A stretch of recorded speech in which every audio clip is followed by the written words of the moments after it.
able to collaborate with international partners. So there's just a few people that in this country, women that have really have been trendsetters around promoting innovation and creativity.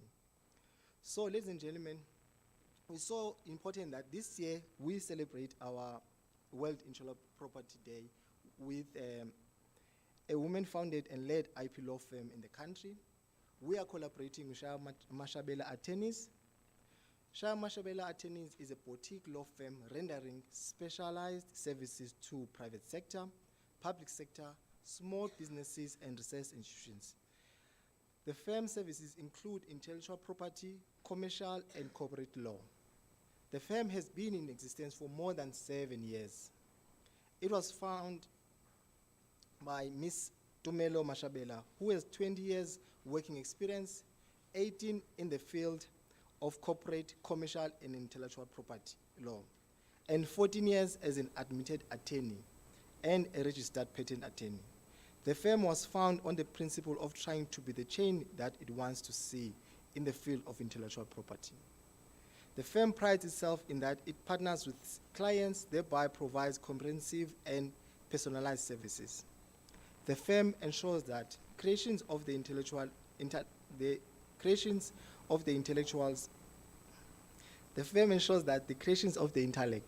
are illegally protected and commercialized.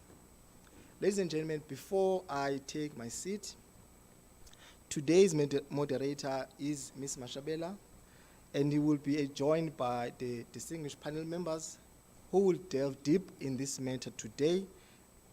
And our topic of the day is unlocking the South African startup ecosystem. So they will take us in terms of how can we support, especially women and tech-driven startups, in terms of how to capacitate them, provide funding, provide opportunities so that we can then drive our economy. Over to you, Ms. Mashabela.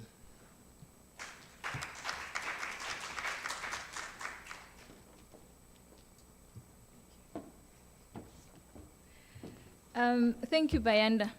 Good morning, everyone. As Bayanda said, the aim of this event is to come together, in fact, to actually create a platform where we can all come together and have a conversation about support that is available in order to unlock South Africa's startup ecosystems.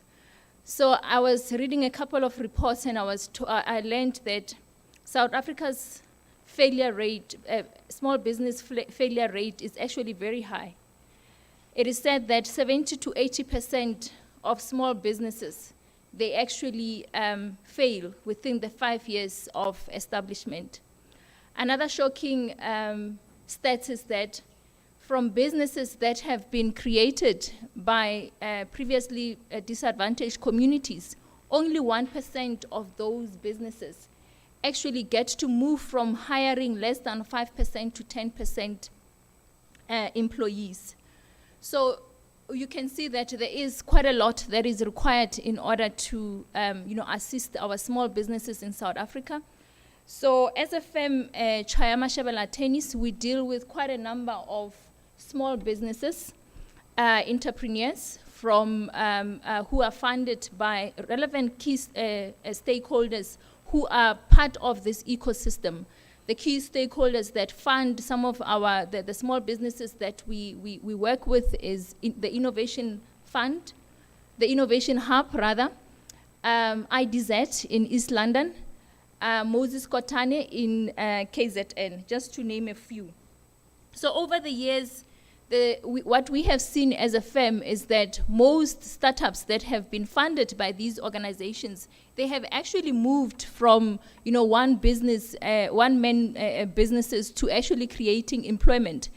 And we have seen such companies such as Livestock Wealth, which is a business that is using livestock as a investment commodity.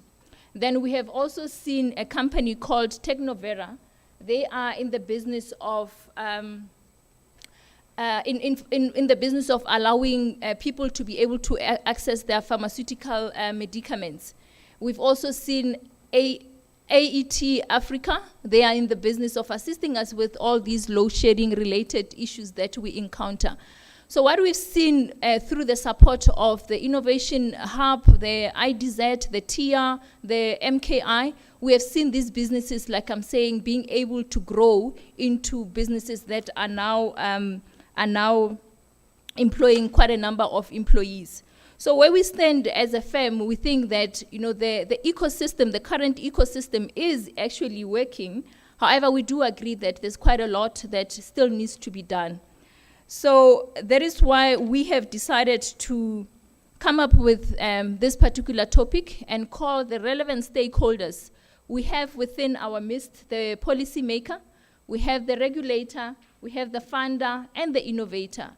So we will hear from these esteemed ladies who are going to actually share with us and tell us, what are the support systems that are available to small business in order to assist these small businesses to grow to a greater height. So without wasting any time, I'm going to call our panel members. The first panel member, who is wearing the hat of both the policymaker and the funder, is Ms. Nontombi Marule. Ms. Nontombi Marule is the Director of Innovation and Technology Policy Strategy at the DTIC. She holds BSc Honours degree in Chemistry and Applied Chemistry and a Master's of Management degree in Innovation Studies. She's responsible for the development of policies and strategies, as well as the introduction of new incentives and support instruments to technology development, commercialization, and innovation for the promotion of enterprise competitiveness and industrialization. Her unit focuses on strengthening the conditions for the development of high-growth, technology-based enterprises and promoting collaborative efforts of knowledge generators and innovators. She previously worked at the DST as a deputy director, emerging research areas. She was responsible for the implementation of the National Nanotechnology Strategy and development of the National Strategy for Phonetics. Prior to joining the DST, she was part of radio analytical scientist team at NEXA for more than 6 years. She serves as an adjudication or judge for a number of innovation, technology, and entrepreneurship competitions, including the Da Vinci's TT100, the SAB Foundation Social Innovation and Disability Empowerment Awards. Just to mention a few, she serves as a reviewer of the African Journal of Science, Technology, Innovation, and Development. Welcome, Ms. Nontombi Marule. You can sit anywhere. Next, we have the funder, the money maker, the one who makes things to happen. That's Ms. Thembani Kupane. Ms. Thembani Kupane is a senior program manager for Seed Fund program at the Technology Innovation Agency, TIA. She's responsible for managing the Seed Fund program, overseeing a portfolio of 35 implementing partners, which are universities, science councils, and technology-based incubators, which are managing over 200 innovative projects. The TIA Seed Fund seeks to assist innovators advance their ideas towards commercialization by providing risk-adjusted funding. Ms. Kupani has over 10 years experience in managing, supporting innovation-related investments with experience in technology transfer, program management, and fund management.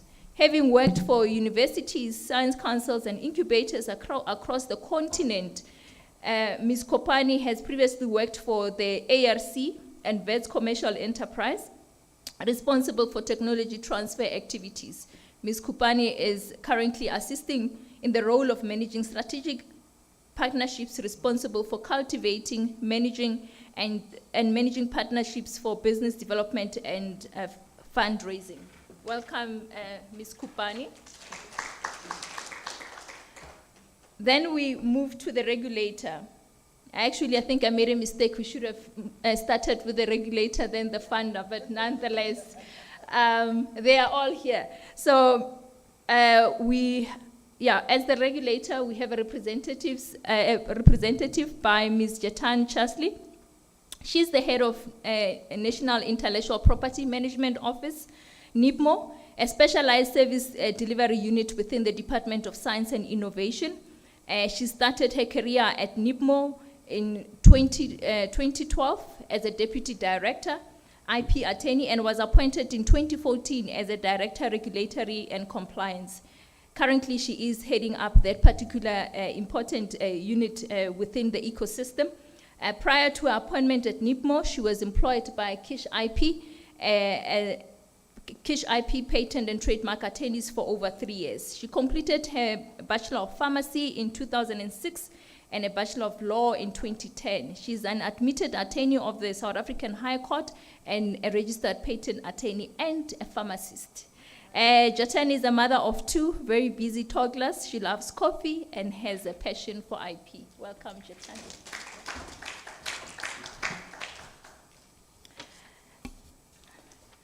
Our last panel member, these are the people who create things. Without them, we would not have these small businesses. So the creators are very important because everything starts with the creators. So we have Professor Mashia Nkansi. Professor Mashia Nkansi is the college head of research, postgraduate studies, innovation, commercialization, and a professor of operations and supply chain management, and the former head of Department of Operations Management at the College of Economic and Management Sciences from the University of South Africa. She holds a PhD from the University of Bolton and is a SEP certified.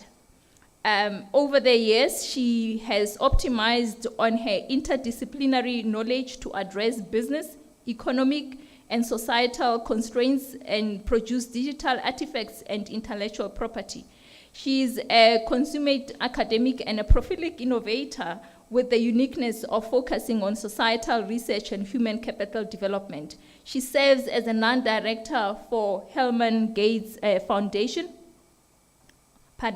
She serves as a non-director for Hellman Worldwide Logistics, an advisory board member for African Resource Center, and a Bill Gates and Melinda Gates Foundation. These are non-funded governmental organizations set up to be a resource to the public health sector in African governments. Her cross fields blend for hands-on practical industry experience and academic insight avail her as a rare arsenal of notions, materials, and approaches in the field.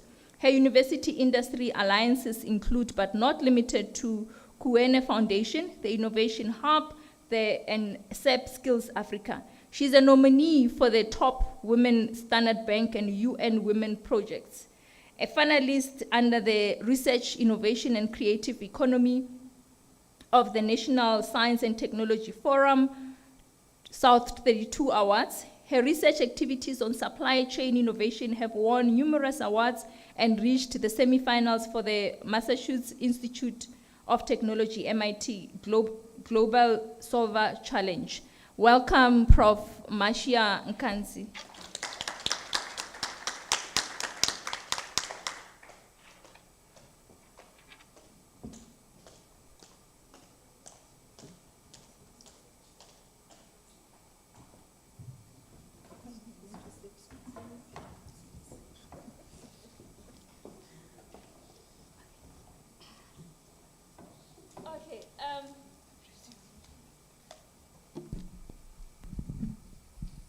Open? Okay.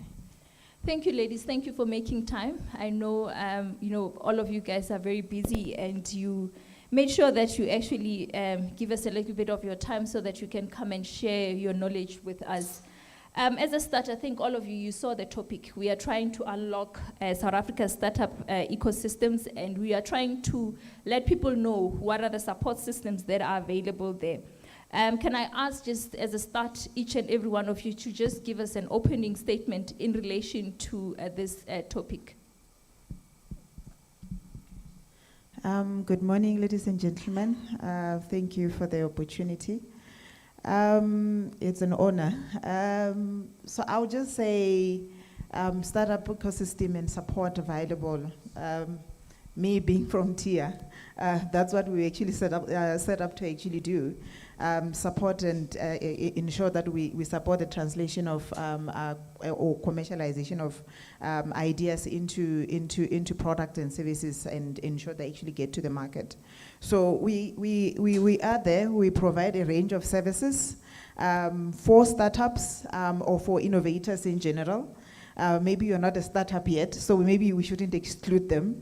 Not a startup yet, but you are actually intending and actually building towards making sure that you form a startup. So we have a range of services, the funding and non-financial support for startups that are actually busy building innovative ideas, maybe basically tech startups. But not only for TIA, I think there is a range of support services across the country set up for tech startups. We've seen, I mean, not only TIA, but also other funders that are actually coming up and available to actually support tech startups. So we're seeing that there is actually a growing trend of tech startups, and it's actually, you know, it's interesting in terms of where we're going. But I'm happy that South Africa is or has been actually setting up support system for tech startup. Yeah. So if you're a tech startup out there, there is a range of support services available. Okay. Okay, thank you. And again, thank you for the opportunity to be here and share insights in terms of what we're doing. To answer your question, I think these are exciting times. I want to say these are exciting times. These are times when youth, women must stand up and then solve the problems of our country. Because I think as government, public sector, and everybody else in the triple helix system, we've realized that you know, we need to work together.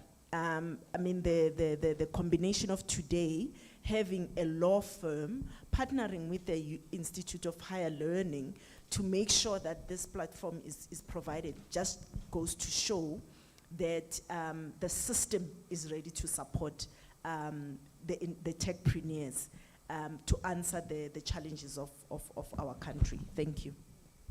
Thank you. Thank you so much. I think I'm very excited to have this topic, talk about this topic, because startup companies is our future. Startup companies are going to employ our people, are going to contribute to our economic fiscus. And if we do not create an environment where startup companies can be established, where they can thrive, we will fail. And I think as a panel today, we'll hopefully be able to unlock that. What are the hindrances? What are the fantastic things that is available that our startups, our researchers, our universities and science councils may not know about? And hopefully we can create, after today, a thriving conversation about the impact of startups in South Africa. Thank you. I just want to build on what you said, but from the context of the universities in South Africa. I believe that universities are gold mine, and the time to mine those innovations is now. For every research publication is a seed of innovation. South Africa has 26 universities, and in the year 2017 to 2019, DHET reported an aggregate of 60,000 research outputs from all 26 universities, but only recorded 300 IP. So it's about time that we redress the imbalance to make sure that the innovation output equally reflect the publication output. On top of that, there were 35,000 master's and doctoral degrees produced within the same period, and yet high unemployment in South Africa is sitting between 32 to 35%. So those are opportunities for creating unemployment and resolving some of the sustainable development goals facing Africa.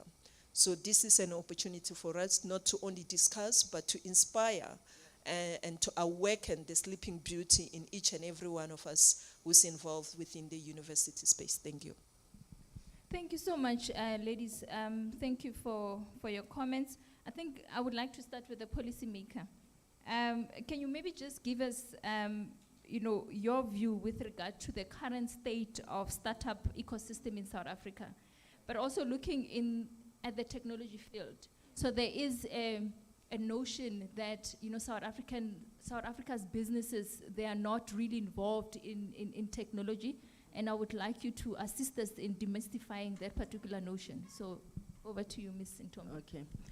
Thank you for that. Yes, I think really that comment that you made is a myth, in a sense that our country started investing in R&D quite a while back. I mean, this morning as we were discussing with the panel, we were talking about how science and technology was once lumped with sports and culture and everything.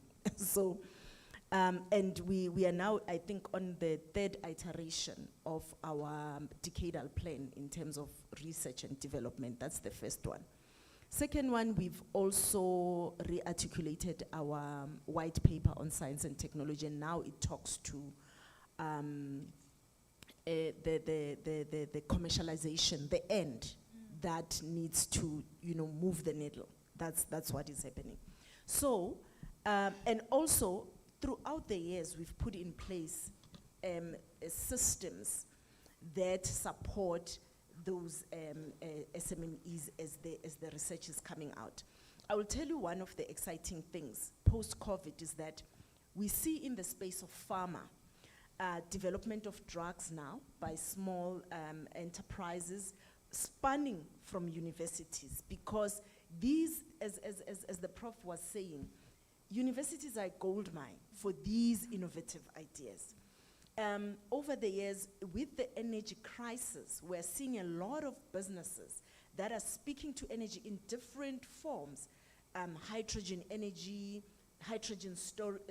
energy storage. We're seeing even those who are working from a waste to energy projects. That's the second one. We are also seeing a plethora of engineering businesses coming with engineering solutions that can solve the current problem. So it's a number. Let me not even start about IT and programs and apps and drones and So we are dealing with all this. The advent of 4IR is also have put a lot of challenges, and South African businesses are responding. So hence I was saying it's exciting in a sense that we have created an environment that is conducive to the growth of this business, but we are seeing this response as well from the ground. Thank you. Can I allow our funder to also chip in? I mean, the fact that you work for TIA, surely there's quite a number of startups that you are seeing. Maybe can you just give us weigh in on, the startups that come your way, those that are technology intensive, and also probably tell us whether of these startups, how many are actually women owned businesses? No, thank you. Yes, we.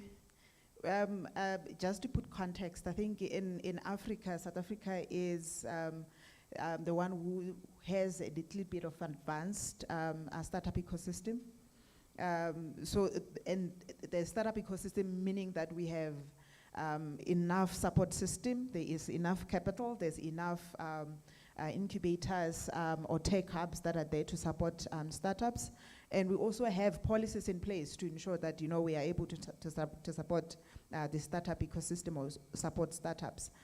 From TIA, I mean, currently TIA stands around with around a 600 portfolio of innovative projects, active portfolio of innovative projects. So we are innovative as a nation. TIA, it's just one part. There are a lot of other support avenues that are actually hosting startups or tech startups and supporting them. Even though, when you read reports, they would say, oh no, we have around 500 to 600 tech startups operating. So those mostly are post-revenue. So at least from our side, we deal with those that are pre-revenue and some of them that are post-revenue. So we have a very healthy pipeline of tech startups that are coming up, as well as those that are actually operational. And in terms of which sectors, what we've seen is that most of them are in the ICT sector. I mean, in terms of startups. In terms of the share of women participants in that, I would only talk about the seed fund, which is the portfolio that I come from. So from our portfolio of over 200 projects active, about 30% is women. So I think it shows that women are starting to participate and becoming active in this system, which previously we were not that active, but we've seen a lot of them coming up, and I think it's also because we are deliberate about it when we make decisions in terms of making sure that we increase the support of women and young people. I mean, yeah. Thank you so much. I think we seem to be hearing only the positives, which is good. From Prof. Mashia talking about the number of innovations within the universities, and then Sambani telling us that the amount of technologies that are within TIA's pipeline, and Ms. Nontombi also telling us what the work of that the government is currently busy with. However, the stats are telling us that 70 to 80% of small business, they actually fail. And we have quite a high unemployment rate. And I've also just said that only 1% of businesses from previously disadvantaged communities, they actually get to move from employing less than 5 people to 10 people. So Jetan, I think this one is for you. Maybe if you can tell us, what do you think is hindering our small businesses in order from flourishing? Could it be legislation, or access to market, or access to skills? Maybe. And I think you're hitting it on the nail. I think it is a combination of all of those factors and maybe much more. So in terms of the office that we work for, which is an office within the Department of Science and Innovation, we're very fortunate to regulate a piece of legislation, or implement a piece of legislation called the Intellectual Property Rights from Publicly Financed Research and Development Act. And as part of this legislation, each university and science council, or Schedule 1 institution as we call it in the legislation, must have an Office of Technology Transfer. This is a dedicated office within our universities that look at this research and try to see what nuggets can be commercialized, can be utilized, and can be implemented to hopefully become a startup company. But in a survey that we've conducted, and I know this is now pre-COVID, so maybe not that relevant, we found that over the period 2014 to 2018, our universities and science councils established 55 startup companies. However, 70 or 80% of those startup companies only came from 4 universities. Can you imagine the impact that we can have if all 26 of our institutions can do that? So they delved a bit deeper and found that our offices of technology transfer within the universities says that 92% said that executive buy-in and support is important, but less than 40% said it is functioning effectively. More than 60% of our offices of technology transfer said that they are not empowered to set up a startup company, that they, contrary to what you were saying, they don't have access to incubation space. They're not empowered to set up incubation space.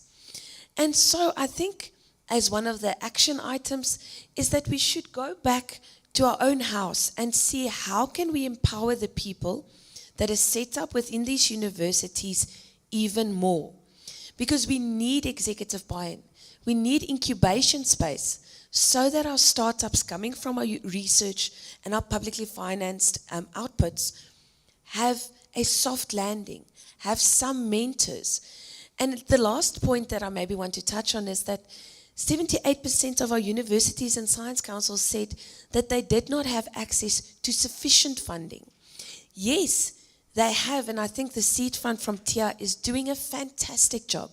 They've got access to seed funding, but it is that Series A, Series B, tech dev funding that they are lacking. And unfortunately, if they need it now. They can't have it in a year or in 3 years from now, because then your business can't cope. And so if we can start looking at these factors and optimize them, because as Tembrani is saying, they are there, but maybe they just need a push in a different direction.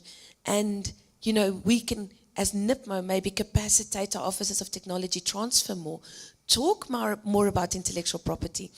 And this 40,000 research outputs, I believe you said 60,000 research outputs, if we can harness those researchers to come to their offices of technology transfer, we can truly change South Africa. No, thank you so much, Jatan. Prof, can I also ask to weigh in on this question, especially the fact that you mentioned the research outputs. What do you think is actually hindering South African small business from flourishing? It's multiple factors.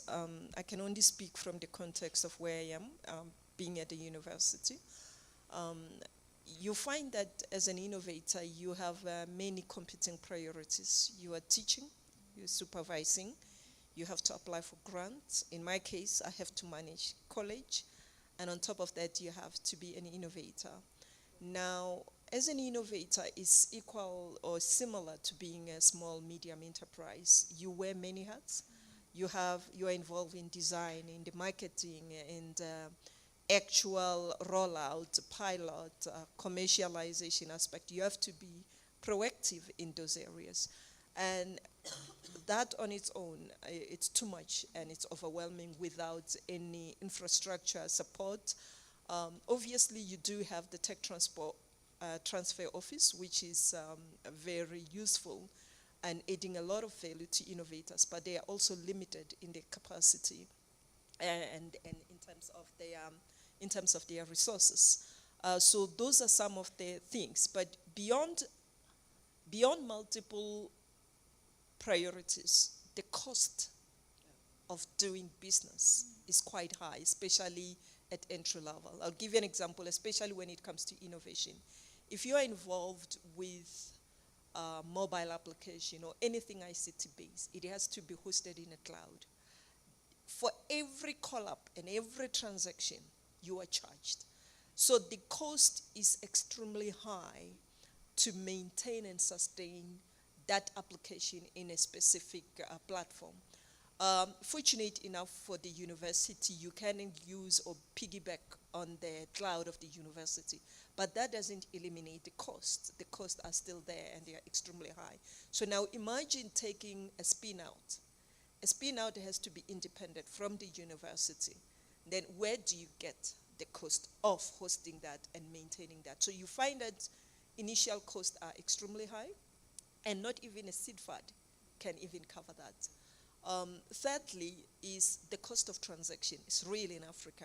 They never underestimate it. When you try to go out, the adopters, the people making decision, whether it's government, industry, who's supposed to acknowledge the value in front of them, they want to know what will be the cost of them accepting that. That is real in Africa, and whether we need to build a business model that takes that into consideration. Instead of ignoring it, acknowledge the reality and have an allocation of some sort. So now from a university perspective, the IP is owned by university. There's no way you can enter into that kind of transaction.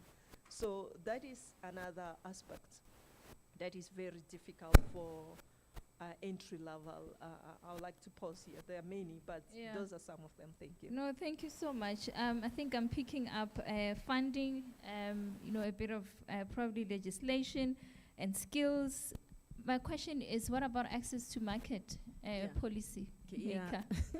maker? Thank you for pointing that out, because I was about to say, can I just weigh in on this a bit? Because I Yes. feel like there's quite also a number of other things that have not been mentioned.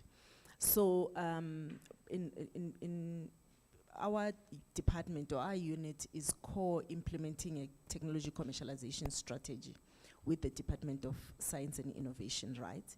And one of the things that we found there as well that really is a challenge for tech startups as well is the issue of trade.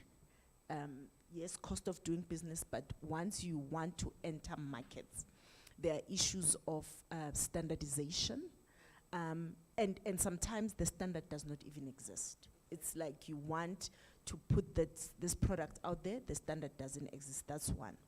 But secondly, even in connecting of the dots, you know, the support, I appreciate the aspect of financial support, but there's also other support mechanisms that have not been, you know, we have not really thought of them through.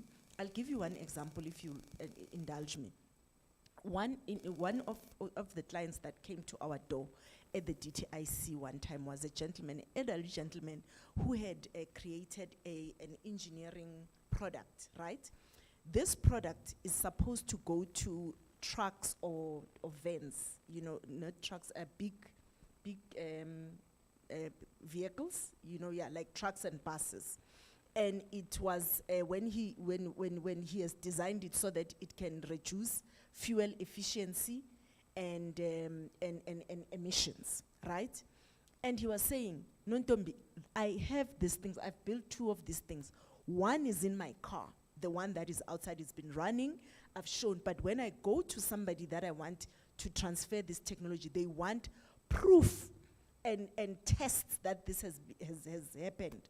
Now, what I need is for somebody to go to Tyco, for Tyco to give me 10 trucks that I can put this thing inside to generate the data that is necessary. And all I need is insurance, because Tyco will not give me their trucks. I need insurance. We don't have an incentive like that. And he says, I can make these things on my own. I don't even need you to give me money to make these things. I can make 10 of them in my workshop, but if for Tyco to give me these trucks, I need insurance, I need all these benefits that if this thing does not work, what happens to the car, to their trucks? So things like that, some of them, I feel like the kinds of support that especially tech businesses need, we haven't thoroughly thought of them, we don't know how to provide. I don't want to go to pharma. That's another, yeah. Okay, Thank you. so much. Jatan, do you want to weigh in as well? Yes, Nontombi, I believe, I want to relate to what you're saying, and in our survey we found the same thing. 92% of our universities said that engagement with industry is so important, because we need to create something that is actually we need to create a solution for something that's actually a problem in industry. And our universities indicated that only 11% of our institutions indicated that it's functioning effectively. So this industry connection that you're talking about is so important, even just displaying what we have. Because how would we get investment? How would we get industry to take up our technologies if we do not have a forum where we can discuss our needs? Or a forum where we can showcase internationally and locally for industry to take up. So yeah, I completely agree with you on that one. No, thank you so much. I think I just want to add one, but we don't have to discuss it, is the emotional aspect of the entrepreneur. So I had a conversation with a colleague, Ms. Teresia Malachi, and we noticed that that is missing, because these entrepreneurs, they are people, and they were never trained to become business owners. And there's the emotional aspect that requires some sort of support. I don't have a solution for that, but I'm hoping our panel members, it looks like we're indicating quite a number of problems, so I'm hoping that our panel members, in the next, before we finish, they're actually going to give us solutions that are available, or support mechanisms that are available to small business. in order for them to overcome these challenges. So I was reading the Global Entrepreneurship Monitor Report of 2018-2019, and it mentioned quite probably, obviously on a global scale, it said that there's a strong increase in women's participation in tech startup formation, which is you also mentioned at Sambani. And it also said that there's an improvement in survival rates between women-led startups, I'm smiling, and those that are being led by our male counterparts. No offense to our male counterparts, but I'm going to pose this to both Sambani and Nontombi. Jetani, you can also weigh in. But basically, what is your view with regard to this report? Do you think these improvements will translate into greater women participation in startup sector overall? And what are some of the challenges that you think women entrepreneurs are actually facing in comparison to our male entrepreneurs? Yeah, so in terms of whether it will translate into more women uptaking innovation, I believe with systematic and deliberate efforts to encourage women and also to support them, I've noticed that there is a lot of women that are publishing. For me, that is level 1 and 2 of technology readiness level. So meaning we have more women in innovation by virtue of them being involved in research and solving societal, economical, or whether environmental challenges. What's required is a specific and a different kind of support that will help them with maturation of their projects. So how do you take what you have as a research into innovation? So opening that inlet of what your research mean in terms of impact. And now when we talk of innovation, there can be a limited scope, and that limited scope can be influenced by our macro organization, NIPMO, and DHET, and how they interpret what innovation is. In their incentive programs, innovation is patent, is certain things, copyright not even well catered. So animal breeds. So now innovation simply means doing something differently. And innovation can stem from anything from food to design to many other things. We need to purposefully redesign our policy to reflect that. I want to give an example of an indigenous food system that was adopted by Wendy Fasella. She's the founder of Matomani. We have used mopani worms as food in the Limpopo province and many of the sub-Saharan countries. She took that and grinded it, make flour. She's using it for pancakes. She's using it for muffins, chocolate bar. That's innovation. She have taken a simple indigenous product and reimagined it, reinvigorated it in such a way that it appeals to global markets. So, but if you look at the definition of innovation from the macro organization, that's different. So if we take a step back and redefine what innovation is from an African context, we're more likely to see more and more women rising. If our incentives are redesigned in such a way that they promote all these activities, if our executive management give it enough attention, if more workload is taken off women so they can focus on taking their research further, we're more likely to see the rise. It won't happen automatically. There needs to be systems and support in place for women to take it up. Now, you asked a follow-up question, and that was, what are the challenges? Innovation is like trial and error. You never know what you don't know. A lot of innovation come with so much risk. I'll give an example. One of our innovations that the Tech Transfer in South Africa, in the University of South Africa, has produced is a green crowd logistics system, and also the one that tracks decarbonization, whether you are walking, cycling, car, and give you incentives. That kind of application require collaboration with government. If SARS can say, if you generate XYZ of carbon credit, That is, you are more involved in healthy and more environmental friendly transport systems, then we give you a tax credit. We reduce your tax. You will see a lot of adoption. But that innovation at the moment is a standalone as an academic project without the partnership of government in helping it to accelerate. The innovation addresses climate action, which is a national and global challenge. You wonder why isn't interest from government to partner and understand or survey these innovations. That's number one. Number two, those kind of innovation, by virtue of tracking, it comes with issue of liability. So if it's a green crowd logistics, you pick up a parcel, you were coming to UNISA today, and on the way you decided to pick up a parcel from a shop to drop it on your way to reduce the number of cars on the road, which reduce congestion, is good for smart city, but only to find that that parcel carried illegal content. Who's liable? Is it the platform owner? Is it you, the crowd participant? Or is it the sender? So it comes with new kind of risk and new kind of challenges that you may never have imagined. So I would like to pause here and give others a chance. I Yeah. can talk all day. Thank you. I can see the passion. Thank you so much. But what I liked, what the point that you said, Prof, is that Africa problems solved by African solution.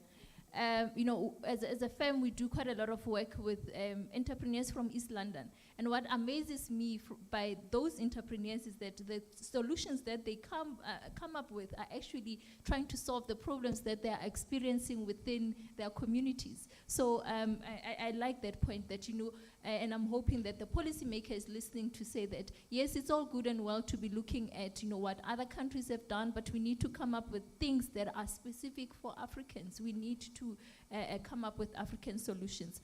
So, Ms.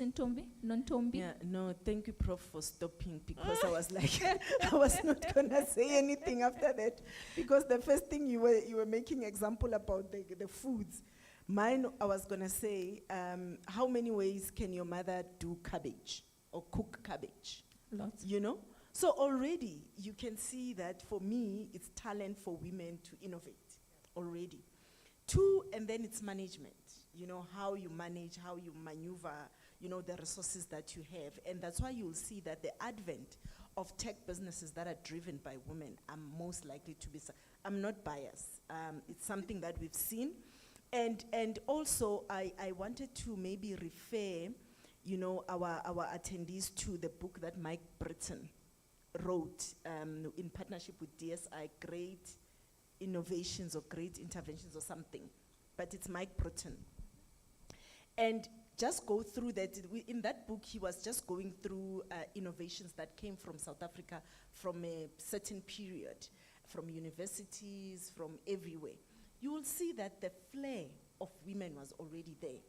But already there also another thing that makes, for me, that makes it exciting and also thriving is because we are deliberate. Somebody did say that. We are deliberate about support women. You see, when you go to CEDA, there are programs, FeminTech, that just talks to women in technology. And we are deliberate about digging them from the trenches of, you know, my apologies for saying trenches, but from everywhere in the world, walks of life, right? In Limpopo, in everywhere there. That program will go in every province and find tech in female innovators. I mean, over and above that, if you look at the country strategy for African Development Bank, it's very deliberate as well in supporting women in Africa. And if you look at the portfolio of the projects that they have, most of them are in South Africa. So I'm just saying the resources to draw women out and the capability of them to do the work is there. Yeah. Thank you so much. I think what I would like you to touch on is, you know, I'm hearing that, yes, there's you know, mechanisms and there's work that is being done to, you know, assist these women. But I want to find out, as a woman, do you think there are other challenges that we face as for the women which are actually owning companies? Do you think that separate challenges that we face as compared to our male counterparts? Well, we do. We do. I'll just use an example from what I've read from a couple of reports, talking about why women businesses sort of like struggles in the beginning, or struggles in the ecosystem, because to start with, we were previously excluded from participating. So obviously now that I think it's, our opportunities are opening up, obviously you'll see a lot of women coming up to participate. But one of the challenges was as that, more especially the report I read is about raising capital. So apparently most of the investors tend not to believe women, or tend to believe that you don't have what it takes to build a business. And one of the challenges is that most of the investors were male-led funders or male-led VC fund managers that just look at you and think, do you have what it takes? Actually, I think that was the question, to say you don't have what it takes to actually build a successful business. More especially, I think the challenge mostly come when you want to scale up, when you want to raise a lot of money. Yes, they can give you R1 million. They're like, okay, we can give you R1 million, go do your things there. But not necessarily trust enough to say you can actually build a big business and scale it up. So I think society has always looked at women as in we are not capable of greater things. I think it's one of those things, but also on the basis that people in those institutions that are there to support were mostly male focused, so they tend to actually, overlook at our capabilities. But also social challenges that we face in the walks of life as women have a lot of responsibilities, other than building families and raising families, we also have to actually participate economically. And balancing those two things, sometimes it's a bit of a struggle. And those where they actually found a balance, and making sure that you, as much as you're economic active, but you also have a very stable family-oriented life. So I think that those are some of the challenges that we've seen. No, thank you so much. I like the fact that you touched on societal issues and trying to find balance. Before we started, we were talking about the fact how much we love being mothers. But we also need to play in the economic aspect of the country. So I always say, you capacitate a woman, you actually capacitate or empower a woman, you empower the community. And only if everybody can see it that way, that if you support a woman-owned business, you're actually supporting the community. Do you wanna? Can I just weigh in a bit? Yes. I have a slight different opinion or idea from what somebody is saying. For me, I would say, I feel like the playing field is leveling.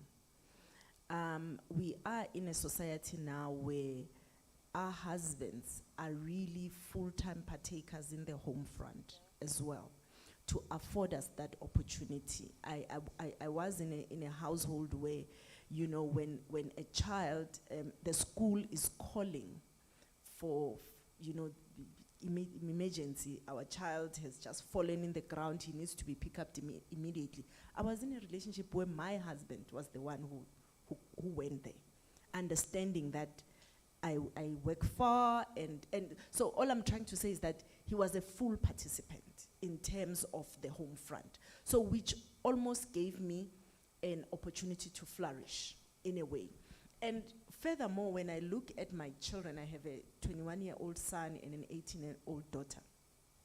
I see my daughter much more empowered than my son sometimes. I look at my son, I'm a bit worried about him, So I feel like, yes, there will still be those challenges in terms of perception and things like that, but I mean the playing field is quite leveling up, because I feel like men are showing up more, and the opportunities that are afforded to women, they can't even ignore as well, so yeah. And I think if I can relate to what you were saying is now, when we empower women, we empower a community, I want to almost say a nation, In my preparation for this whole World IP Day series of events, I went to go look at what some of the women inventors invented. And I must say I'm very grateful because a female was responsible for inventing a dishwasher. Now, she's empowered a lot of us here to not have dirty dishes this morning. Females invented the disposable nappy, wipers. And I think what is fantastic, and I mean, then we're talking about medication and space station batteries. It's not just home appliances. But I think what women do differently to men is we experience problems differently, and therefore we create solutions for those problems. So we need to encourage more women to be part of the research field so that they can come up with solutions that is applicable to the community or to the nation. And we must also focus on women-related research, because for far too long that has not been the forefront, and we need to look at that as well. So, yeah, just my 2 cents. Luckily, I also have a man that cooks, so it helps.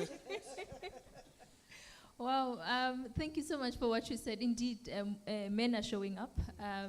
I can also say that from my side. I guess that is why, most women that, get an opportunity to own businesses, you need partners that actually show up. And but yeah, thank you so much. Thanks for also enlightening us, Jetanya, about those inventions. Whoever invented disposable nappies. Thank you so much. So I read this other report, Lady Sri said that South Africa is actually one of the 12 economies where women entrepreneurial activity rate has actually increased. And during 2021, South Africa was actually ranked number 44 in women business owners benchmark. So what I would like us to do is that I would like to give each and every one of you an opportunity to now tell us what are these support mechanisms that are available within your institution. I want the viewers, as well, the listeners, as well as our guests here. I want us, when they leave, they need to know what is it that TIA is actually doing. Because we talk about quite a number of startup incubators that are out there. We're talking about the funding that is available. So I would like us to share that information to everybody so that they know. I mean, we spoke about, you mentioned that some of the universities are talking about that there isn't sufficient funding. They need to know where should they go, because we believe that there is funding. It's just that probably it is not communicated properly. And also, once you have shared about the support mechanisms that are available in each and every one of your institution, we also need to look at what is missing, so that we need to go back to the drawing board. Whoever that we are reporting to, we need to go back and say, there is still a gap. There is this gap that we think it still needs to be fixed in order for us to unlock this startup ecosystem. So can I start with the funder, Tsambani? Thank you. Coming from TIA, as I said earlier, that it's all about being deliberate, more especially when you're looking at increasing women participation. So according to TIA strategy, being deliberate is that 30% of TIA funds, uncommitted TIA funds, must go to previously or to a transformation agenda. Transformation agenda include women and youth. So in all our budgets every year, we have to show support to women. So we're always looking for women innovators. So it's actually very deliberate. We're actually really trying to increase that participation. But also, I know that TIA is actually working and building a program currently for women that they will actually be launching, I think, before the end of this year, specifically targeting, supporting women, more especially women innovators, in the country. But there is a lot of support for women. This is just I think this is just the start. In terms of what's missing, and we say we do fund women, but what we're doing is just providing funding. but not necessarily support a mechanism necessary for them to actually flourish. You know, in ensuring that they are properly supported. Because it's not just about the technology that they are building, it's not just about the money, it's about, you know, building skills for them, you know, to be resilient, building skills for them in terms of how do they actually go about and pitch, how do they go about accessing markets. We still have huge barriers for market entry, depending on what you're doing. So those kind of support mechanisms are still necessary to ensure that women participate fully. But that's just what I can say for now. But we are looking for women innovators, and we really deliberate in terms of going out and actually, as Nontombi said, searching for them specifically. I mean, in the grassroots innovation program, they will actually issue a call targeting specifically for women innovators, just to show that we are actually, you know, active and, you know, looking for these women innovators, and that's why you see an increase in startups that are led by women. No, thank you so much. I just want, before you, Ms. Nontombi, before you speak, I just want to ask, TIA used to have something called Patent Support Fund. Do you still, is that still available? So I would like you to tell everyone what is it that they can find from TIA, so that, because sometimes I find quite a number of entrepreneurs coming and wanting to file patents, but they don't know, you know, where can they go? Is there such a funding? So there is no specific fund for patent support, but I would say all our funding instruments do support or does allow patenting costs, so we do actually provide patenting costs. So from grassroots innovation, of that 200,000 they will give you, if you need patent support, they will actually allocate cost for patent support. From seed fund, bit different for the university seed fund, we don't provide patent costs, we provide an opportunity for you to go and source IP opinions. So to say, is there freedom to operate? Is, you know, prior art searches, you know, and how to actually, can I patent this? How do I go about it? But not the actual patent costs, because NIPMO is there to provide rebates, so it might look like double dipping. But for SMME seed fund, we do actually include patent costs. If they need to patent something, it's one of the things or activities that we fund. So going into technology development fund, pre-commercialization support fund, all those funds does make allocation for patent support. From, you know, in terms of maybe just clarifying in terms of what we fund, from prototype development, market research, because I mean, how do you develop a technology without understanding markets?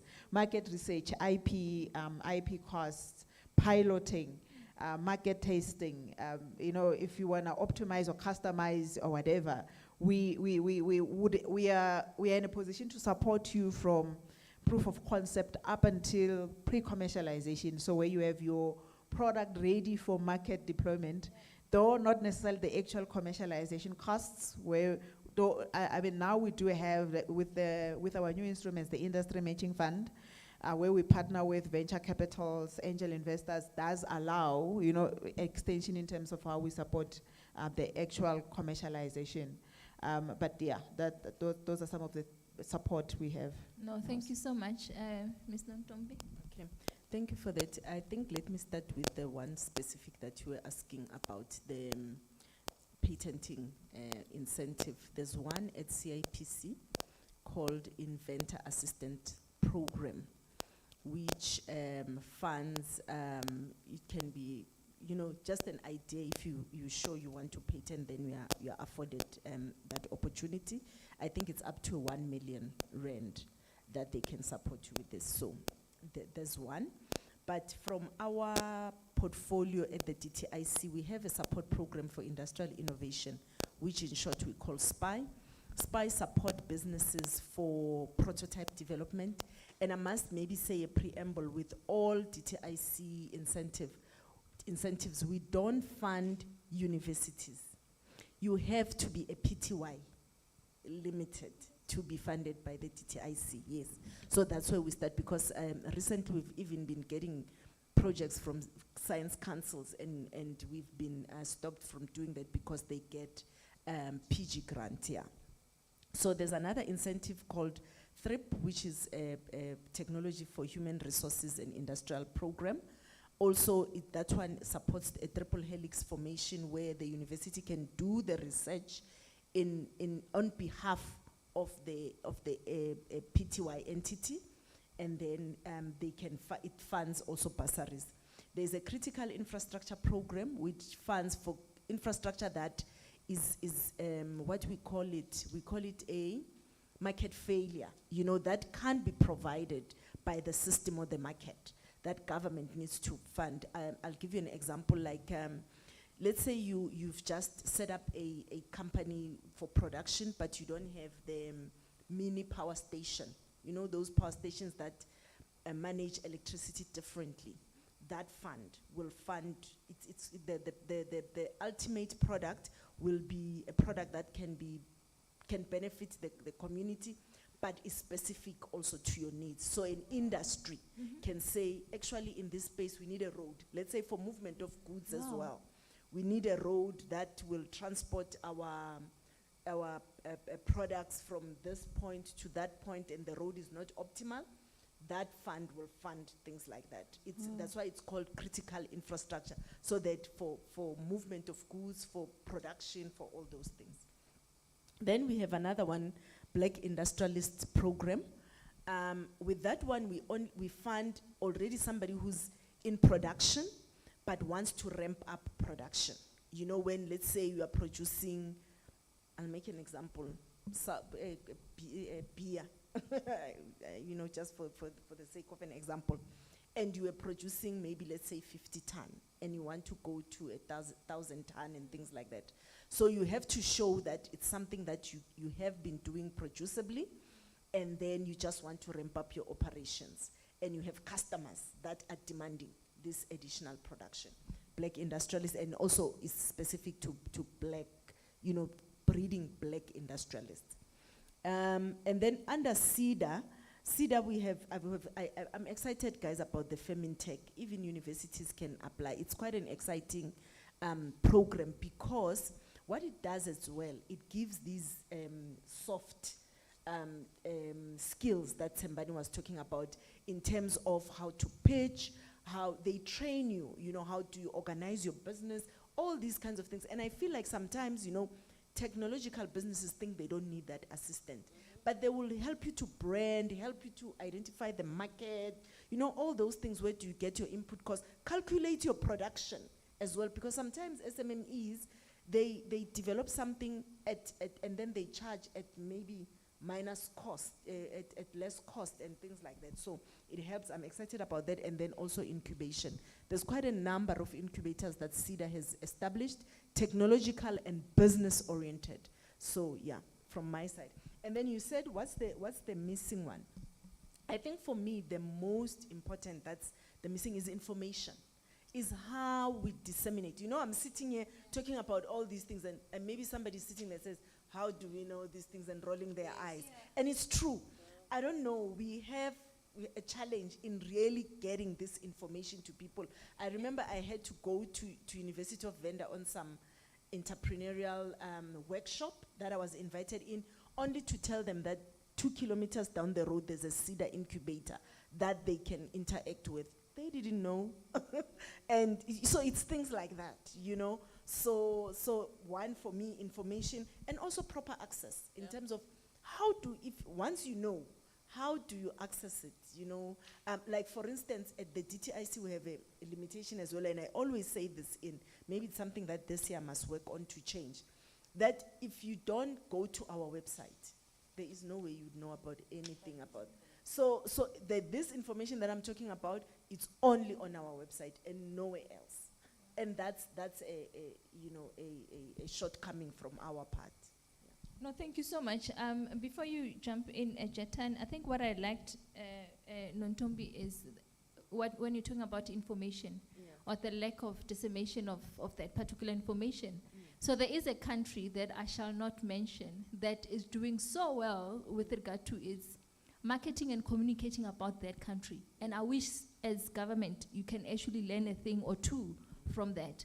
Because, I mean, some of the things that you just mentioned, I mean, roads, infrastructure, I mean, those are things that really we most of us are not aware of. So there's quite a lot of funding, and but people are not aware of it. So before we go to Jetan, I want to find out, of all these mechanisms, do you know the level of participation of women in accessing these support mechanisms? So I want to say for our incentives, especially within the DTIC, there is no incentive that we have specific for women. But as Tembani has said, what happens is that we have to account to the Department of Women, Children, and whatever. And so, sorry, not and whatever. Women and people with disabilities, right? Yes. In a sense that we are mandated to ensure that certain percentage of all those funds go to these.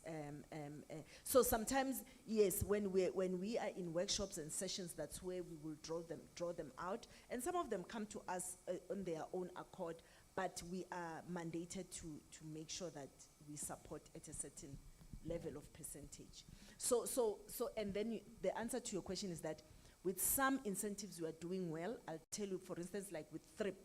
With THRIP, you find that we get a lot of women tech businesses that apply, but in some incentives like SPY, the numbers are dwindling. But I think, again, it's about that marketing and letting people know. Yeah. No, thank you so much. Thank you so much. I think I've got messages for two different stakeholder groups. My first message is if you are a startup company, if you're a PTY Limited, take a pen and paper and write down Innovation Bridge Portal. The Innovation Bridge Portal is a collaboration between the Department of Science and Innovation, the Department of Small Business Development, World Bank. We are working with, and now with the Companies and Intellectual Property Commission, what we understand is our Patent and Trademark Office, and we are in negotiations with the Department of Trade, Industry and Competition to create a centralized platform, almost like a one-stop shop, where you can see inventions that is available. So our universities and science councils put up inventions that they want to license, that they want to take further, that need some investment, they put onto this portal. We have entrepreneurs that can take this further. We have investors and support services. We're very happy with the Department of Small Business Development that 300,000 of their SMMEs will be included onto the portal to make it a truly rich experience. They also run quite a lot of funding calls. You get an email for every funding call, which I find fantastic. So you don't have to go search. If you're on the database, it automatically comes to you. And this week they are running pitching events. I think yesterday was Namibia, not sure where we are today, where SMMEs can pitch and get access to training and so forth. And Ntombi, I would be happy to say to you, your funding that you've mentioned is also on this website as part of support services. So I think that is a good stop, getting some information, how to work. Innovation Bridge Portal, we're working to step by step, getting it better and better. Then if you are listening as a university researcher or university student, the one word that I want you to write down is your Technology Transfer Office, or Office of Technology Transfer, or Innovation Office. They're all doing the same thing. They are there to help you get your research further, help you to push it further into working with TIA, getting a license, maybe even getting a startup. So as part of this Offices of Technology Transfer that's situated with every university and science council, NIPMO provides funding to those universities to pay people's salary within the office, to capacitate them more, to do training, because it's an ever-changing environment of technology transfer, licensing deals, digitization, to keep up to par. And from 2019, we've have a third leg, which we call our technology transfer support leg, where we will provide funding to the university and science councils for contract drafting, for feasibility, market assessments, economic assessments, even if they want short-term contracts for someone to help them with commercialization, setting up the startup company, how to do the incubation. NIPMO through the DSI will provide that funding to your university. The other funding instrument that we have that is available to our universities and science councils is what Simbani was talking about, our intellectual property fund, where we provide for up to 50% rebate for all intellectual property prosecution and maintenance costs. So it's not just focused on patent. We include patents, designs, copyright, if there's costs involved, plant breeders' rights, where we will provide up to 50%.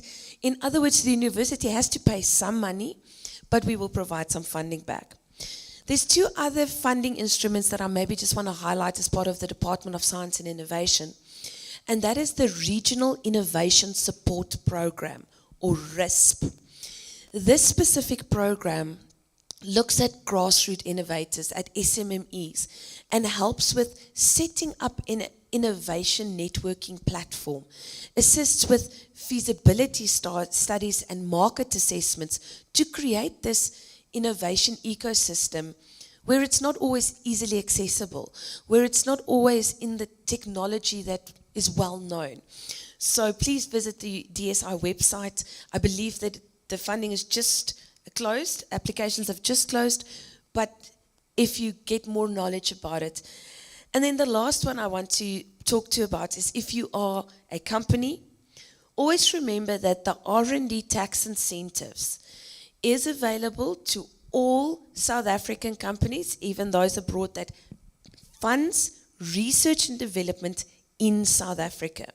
They can get a rebate, tax rebate back for their R&D spent, and it's to encourage people to conduct research within the company.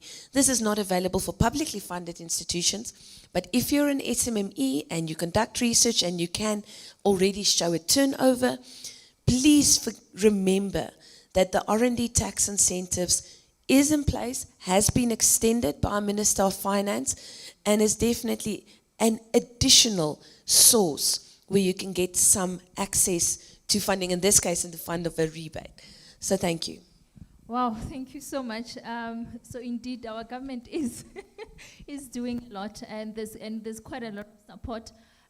Maybe for the people online, if somebody can type in innovation bridge, as well as the TTO, or any other of the fundings that our panel members have mentioned, if those can be typed in for our online listeners.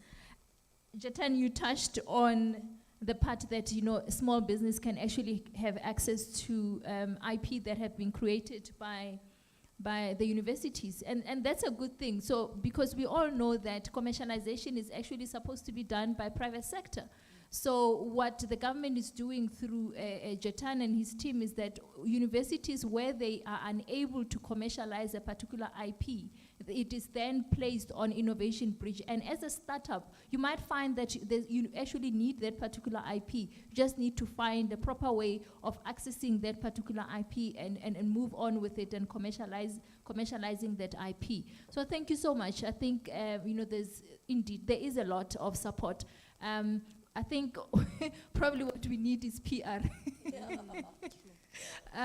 PR 101 is very important, or information sharing 101 is actually what is important for our startups to know about all these support mechanisms.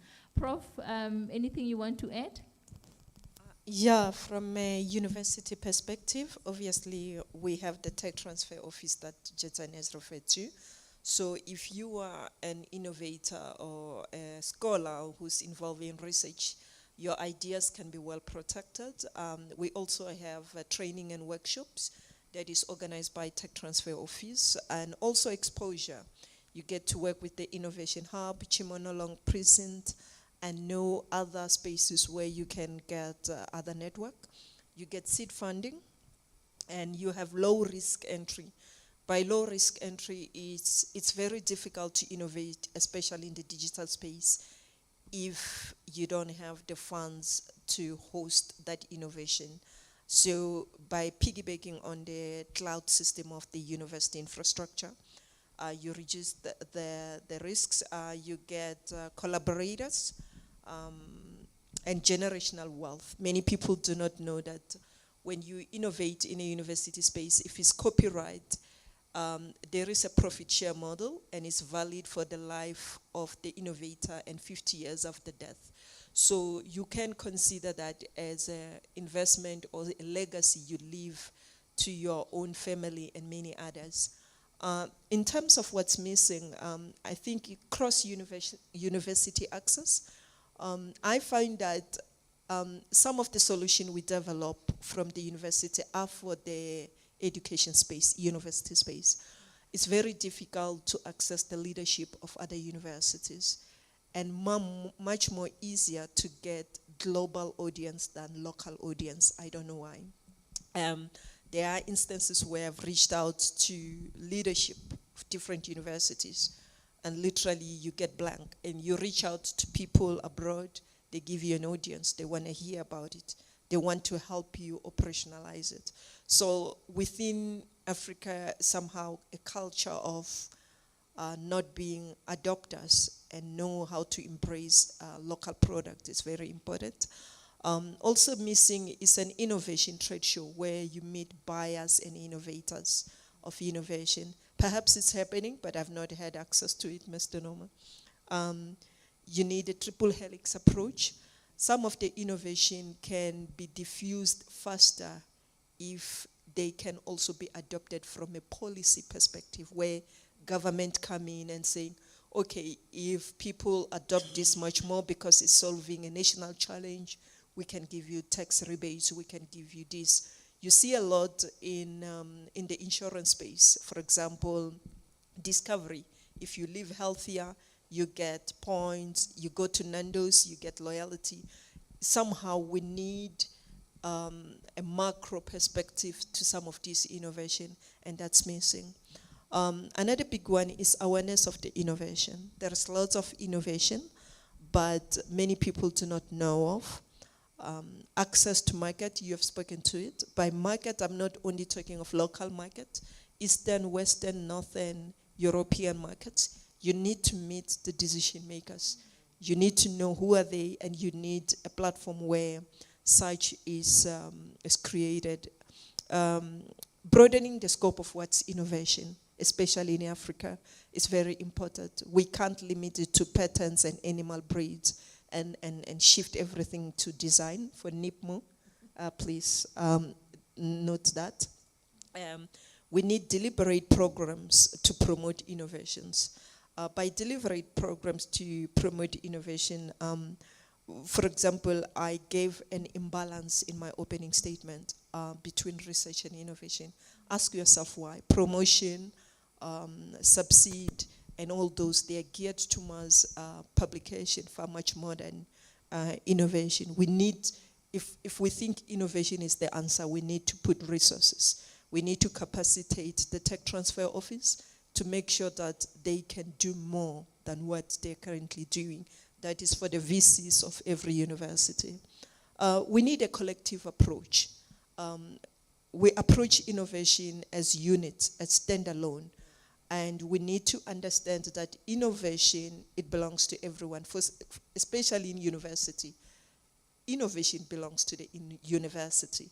You need to hear the VC talk about that innovation. You need to hear every dean talk about that innovation. At the moment, it's as if you are an innovator, it belongs to you, and it doesn't belong to me, it belongs to the university. We need a lot of resources, design spot. I visited Paris Saint-Clair, and it was amazing the amount of industry baking each sector of the innovation. We don't have it. I mean, I can go on and on, but I'd like to pause here. Thank you. Can I just Well, add something? yes. Yes, you can. So there's also one, it's just that I thought it will come from a university. In terms of support, we're still talking about support mechanism. There is a flourishing support mechanism that almost, I think, most universities have started to establish. Something that is a joint of a TTO, entrepreneurship, you know, combinations. They make them in different ways. I'll give you examples. UNISA has an Intlanyelo hub where they are breeding SMMEs for staff, alumni, and students. Anybody who thinks they are innovative can partake, and there's training and things like that. VETS, Tembani talked about it, VETS Enterprises is also, and some of these also are not limited to the university staff only. University of Northwest, in Potchefstroom, they have what they call Innovation Highway, is also accessible to the community. TUT has a Gibela incubator. UP has tax innovation. Guys, there's so many. I've worked in a number, but they are a combination of entrepreneurship development, technology development, and they assist both staff and, you see now I've even done PR for UNISA. For people to know what is at UNISA. Yeah, so it's those kinds of support because they are trying to bridge. And also CEDA has established a lot of what they call centers of entrepreneurship in various university and TVET colleges. And those, I must emphasize, are not only limited, and the access to them is not only limited to the university staff and members, even the community. So people in those communities need to find out what's at VETS, what's at UJ. I don't know, UJ, do they have one? I'm not sure. They do, yeah. But I mean, they're happening in many forms. Central University of Technology has what they call CUTIS, Central University of Technology Innovation Services. So there's quite a number of these formations. And lastly, Jiten, what about the Innovation Technology Deployment Fund? I don't know a lot about it. Yeah.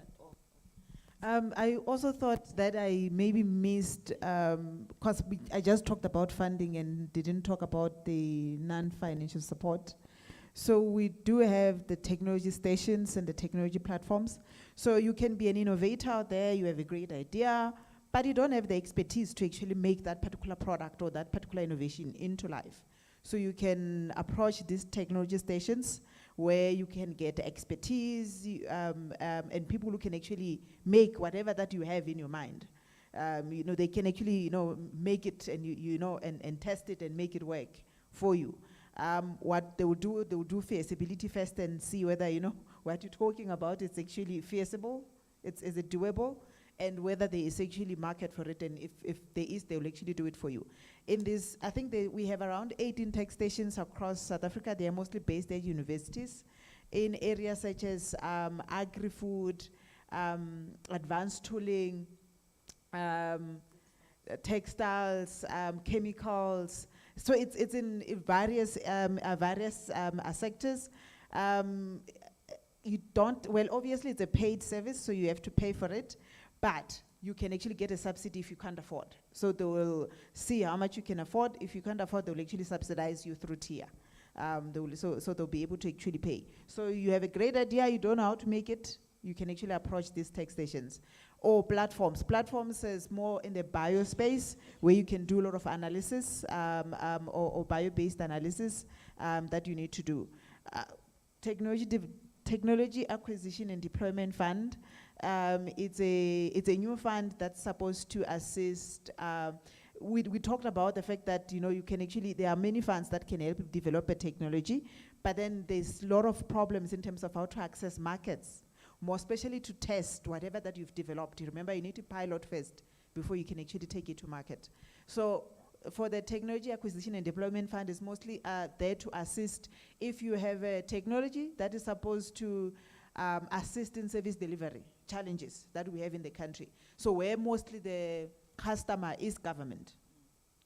They help you access, so they will give you up to 1 million rand to actually go pilot whatever technology you have with a particular municipality, with a particular department, or with a particular SOE, if it's an SOE. But it's just there just to provide you that, because obviously the government won't, or the department or the municipality won't give you funds to do it.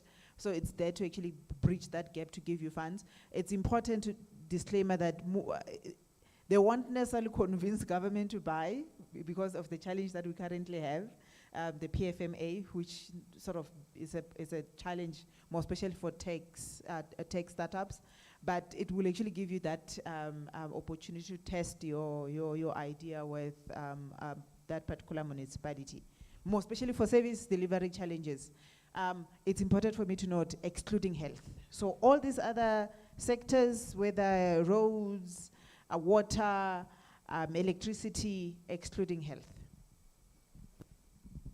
Yeah, I guess I cannot overemphasize the importance of finding a way to communicate all this information. So I think as a firm, Mashabela Tennis, we are going to create a one-pager where we put all this information and we'll give it to our clients, because most of our clients, they only have funding to file patents, but they need further support. So I think from our side, that's one thing that we will do in moving forward.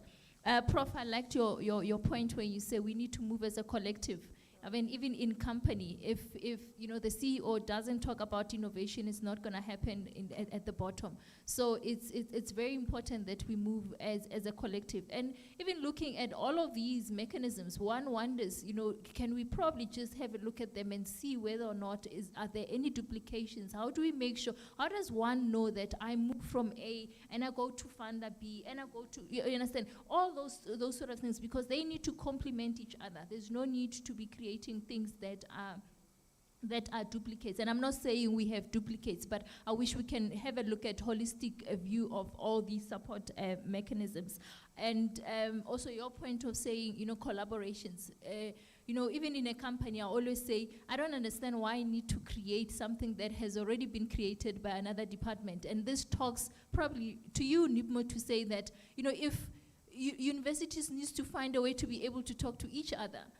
They might find that, UNISA is already working on this. Why do they need to, recreate what UNISA is doing? So that, I think, NIPMO can play a role in making sure that there is an open office amongst the universities to be able to talk to each other.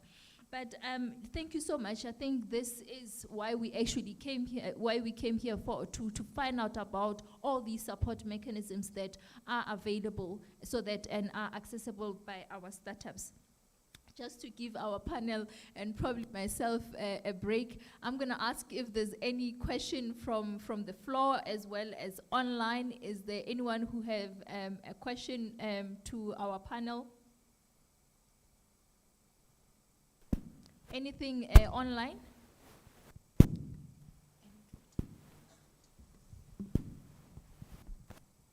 Good morning.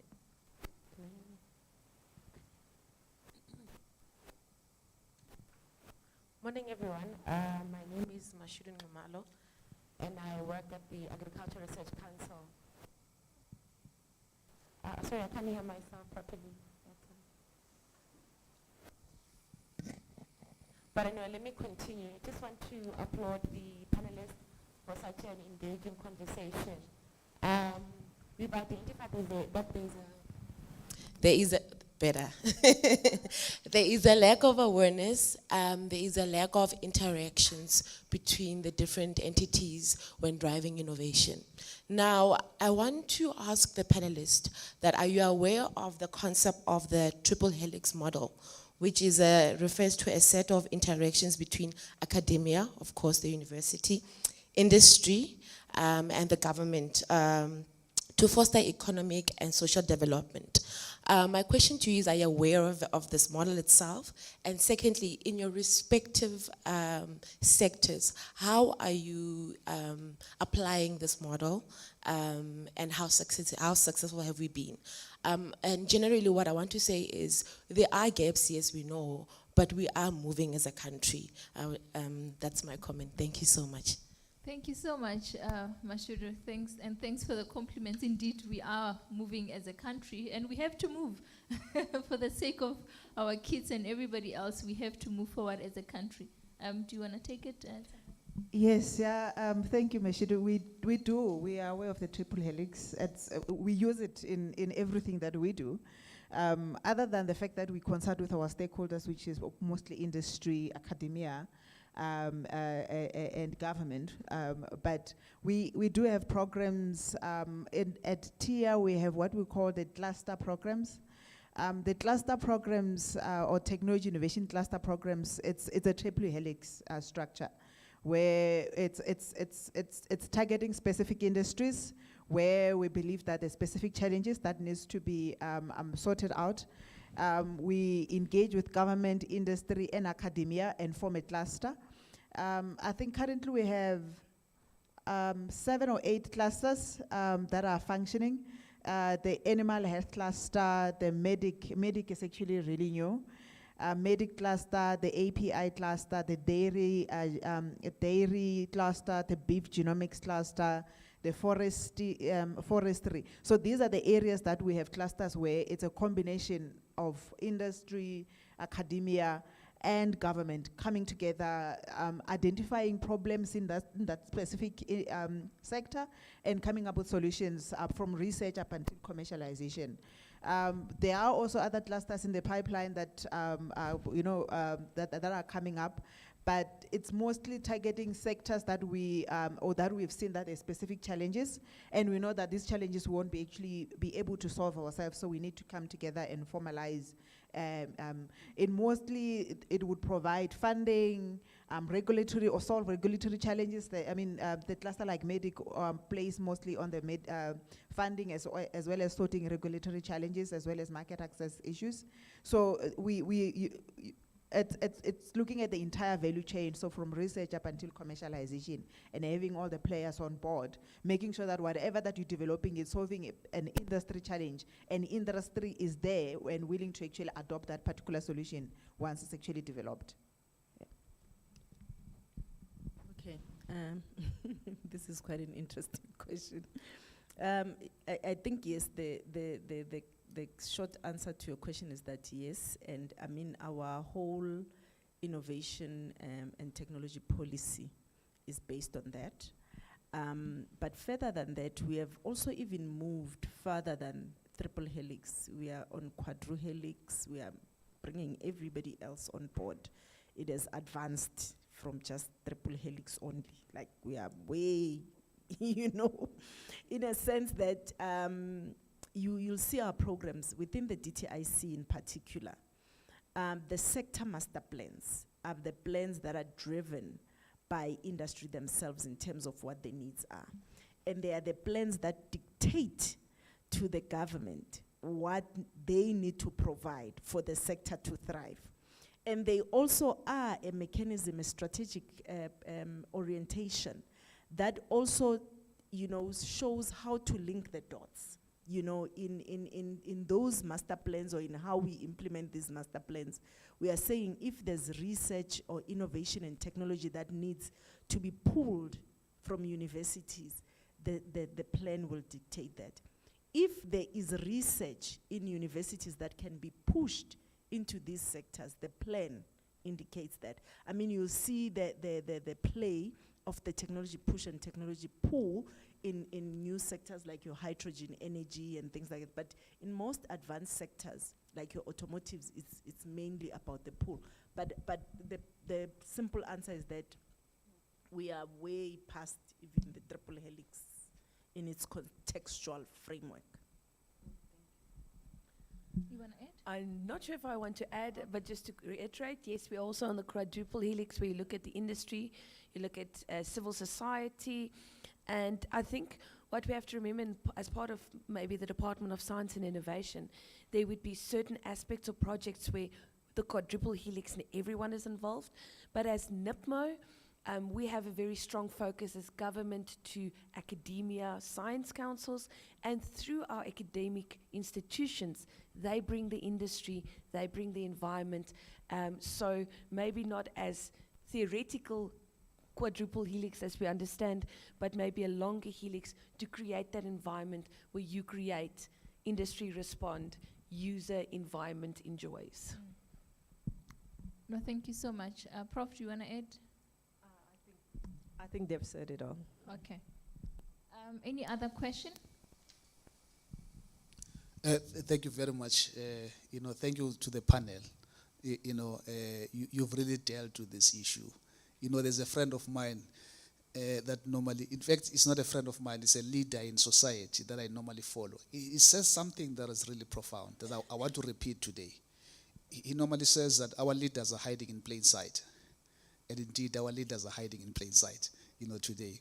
If you've seen, how the leadership role that you're playing in our society, currently, in the various roles that you play. And I just want to appreciate you, for that.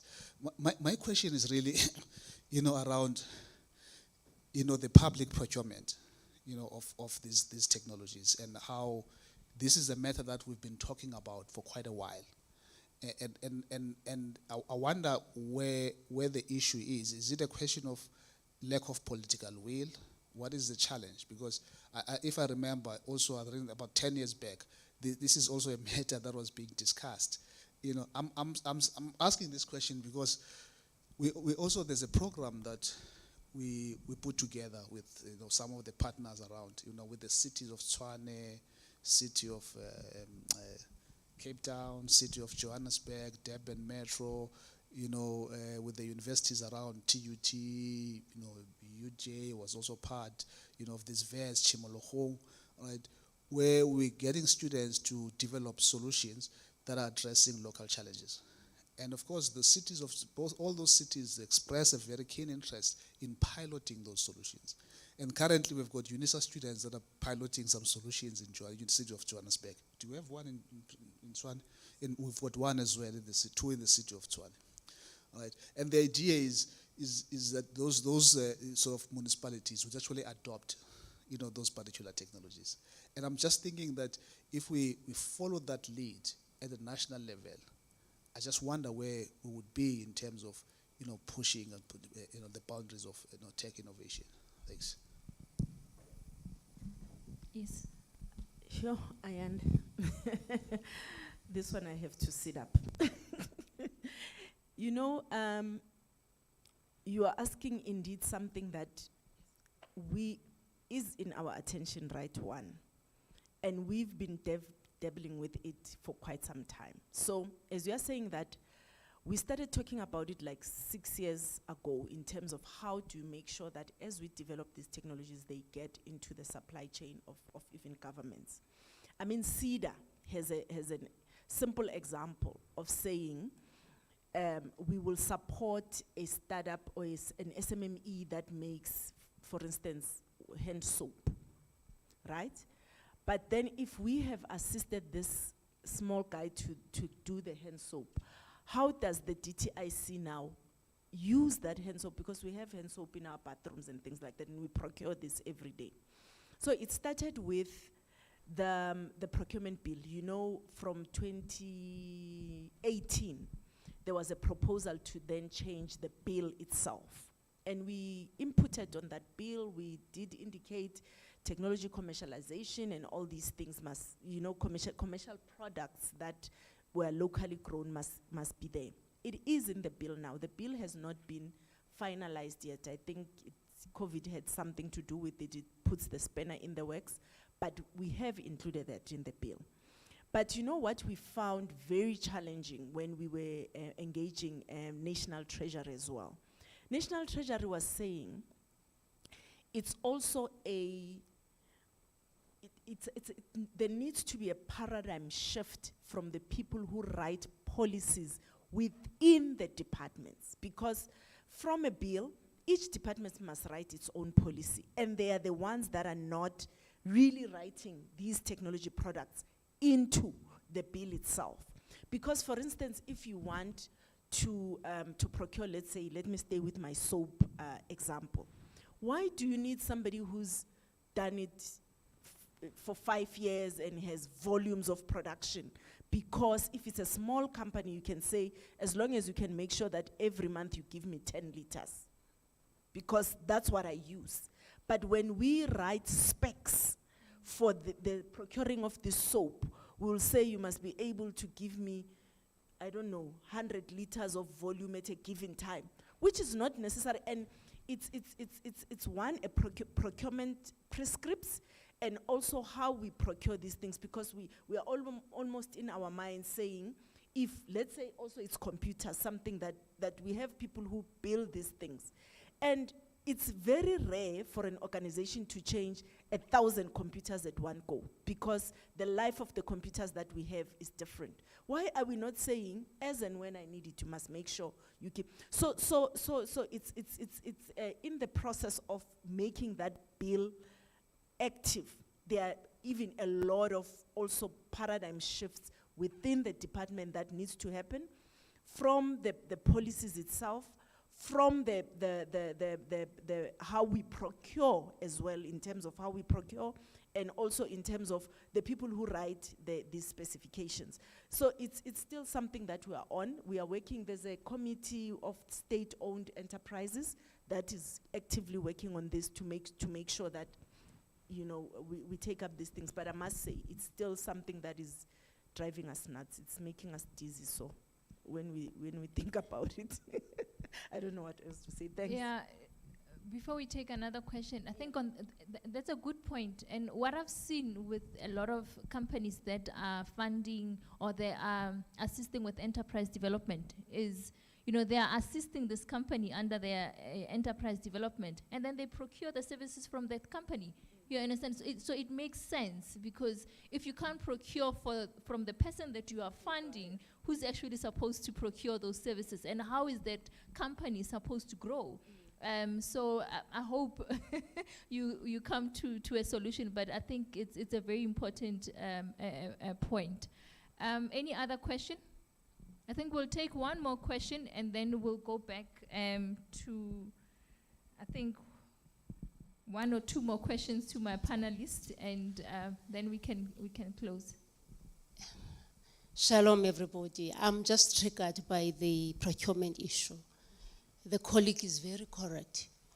If you don't crack the procurement issue, and I'm speaking as a person who has been long in government, and I want to say this. If you talk about departments, if you talk about a bill, then talk to AG first. Because it's not about them. It's about what happens during auditing. And it's about those statements that come out, and they end up putting accounting officers at a problematic pedestal. I've been in government, and I want to say the current bill, we need to make sure that you triangulate with the auditing requirements. That's one. The second one is technology by its very nature. I was fortunate to be in the military. So technology and technology enhancement and the processes of procurement, it's part of what we've been doing. However, one thing that becomes a problem is the embedded risks that are within. And as a function of that, you then have what I've spoken about the Auditor General and how they deal with this. I'll cite one example. Take the design of the Heroes Acre. Someone has got to do the design, and in your mind you think, I might use a military veteran. Does the process allow you to do that? Okay. What then happens that in the process, once the design is there, it must be paid for. There's some intelligence that comes, I mean cleverness, that says, you know what, this is very expensive. Stop it now. Someone spent time with that design. The Heroes Acre is not coming by because DPW cannot proceed, because now the statement is the organ of state cannot proceed. How do you deal with those? Because you're talking about a military veteran that has designed this thing, and now it's not coming to fruition. And for me, these are the real matters that we deal with. The issue of the soap that you are mentioning, the current 217 requirement for organs of state to develop their policies. But when you look at what it is that must be in those objectives, the local content is still not there. My request is, if you want technology to move, we need to be very much visible in the discussion of the bill. Not only that, but we look at what has happened post 16 January 2023 and the requirement for organs of state to develop their own policies. What it is that has affected technology and what it is that's going to be an outcome coming from the audit. When you coin that, DTIC help us. In fact, we've been talking to the entity that deals with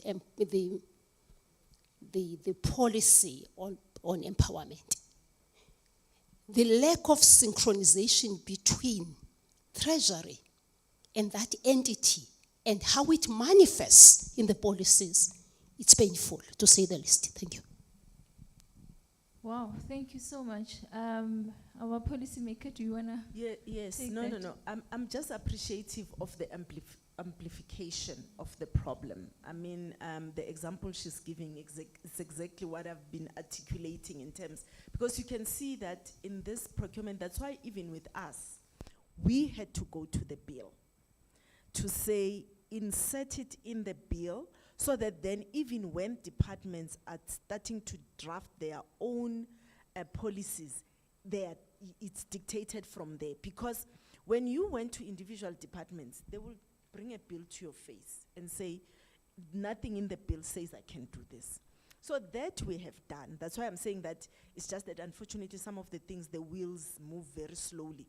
But, and also what she has successfully demonstrated is how many moving parts are in this. All of us, you know, when you're dealing with quadratic equations, right?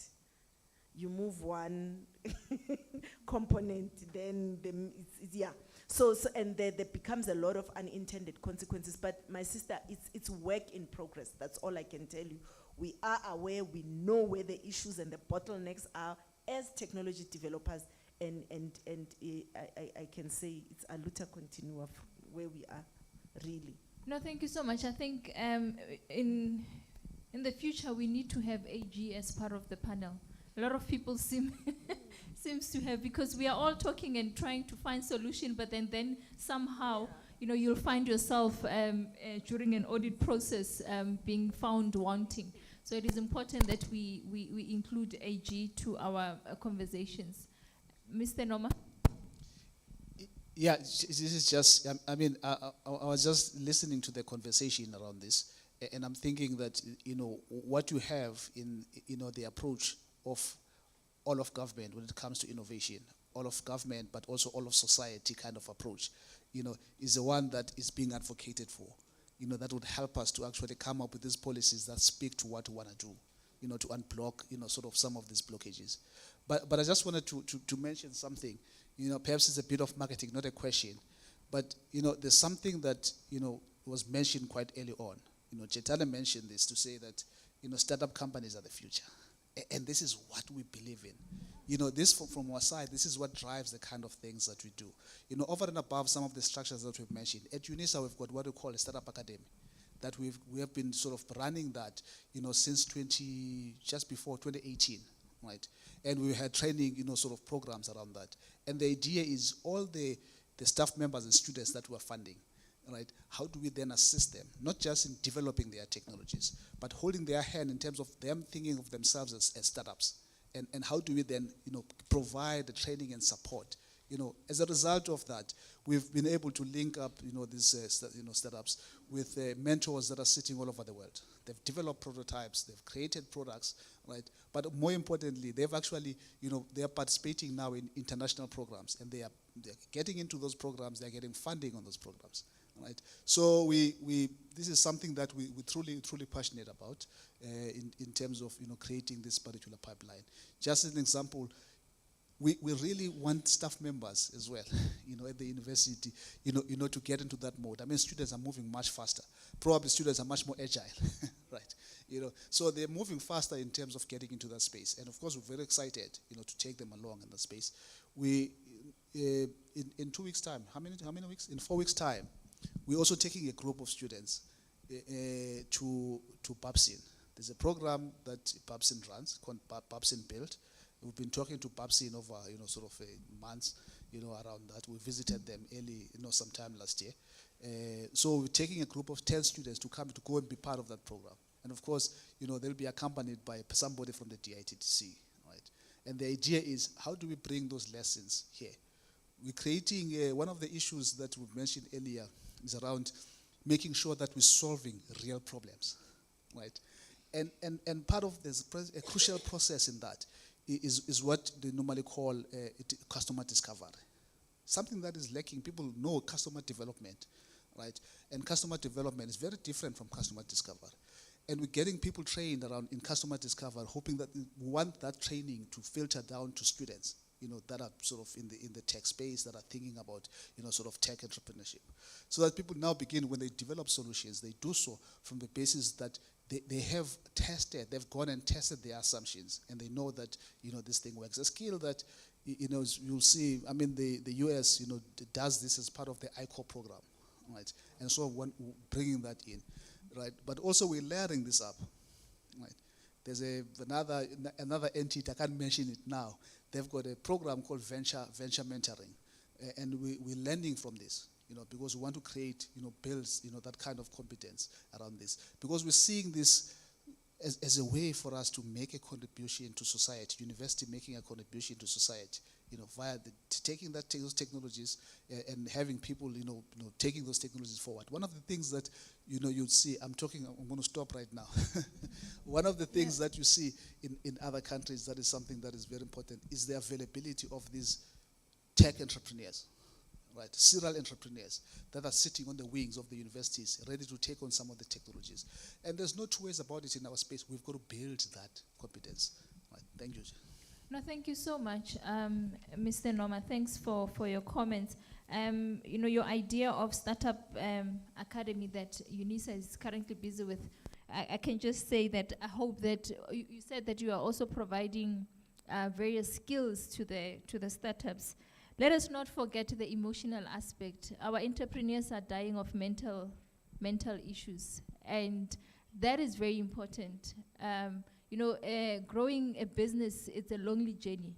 So I wish on all these, programs that we have, there is the emotional aspect, there is assistance for emotional aspect. Yes, Mr.